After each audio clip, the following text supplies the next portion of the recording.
వడ్రంగి పెట్ట ఒక రోజు ఒక చెట్టు కొమ్మ మీద కూర్చొని అది తన యొక్క పనిని చేస్తూ ఉండింది.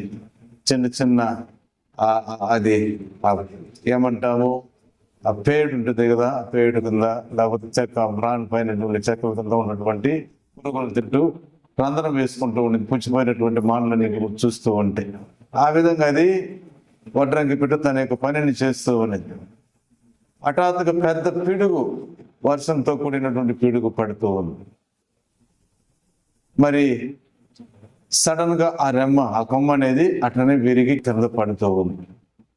ఆ వడ్రంగి పెట్ట ఈ విధంగా తలంచింది, ఇదిగో నేను ఎంత గొప్ప బలశాలినో చూడు, నేను చేసినటువంటి పనికి అది నా శక్తికి తట్టుకోలేక ఈ రొమ్మ కిందకు పడింది అని. మనలో చాలా మంది ఈ పూజకు వచ్చిన వారందరూ కూడా చాలా మంది ఈ విధంగానే తలంచుతూ ఉంటాం.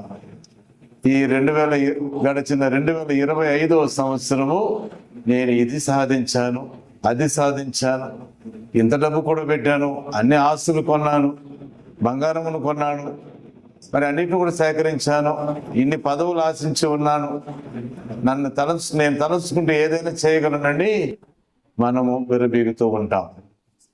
కానీ అవన్నీ కూడా దేవుడు మనతో చేయించినవి. దైవ ఆశీస్సులు లేనిది మనము ఏమీ చేయజాలం. దేవుని యొక్క ఆశీస్సులతో, దేవుని యొక్క దీవెనలతో ఈ యొక్క నూతన సంవత్సరంలో మనం అడుగు పెట్టి ఉన్నాం.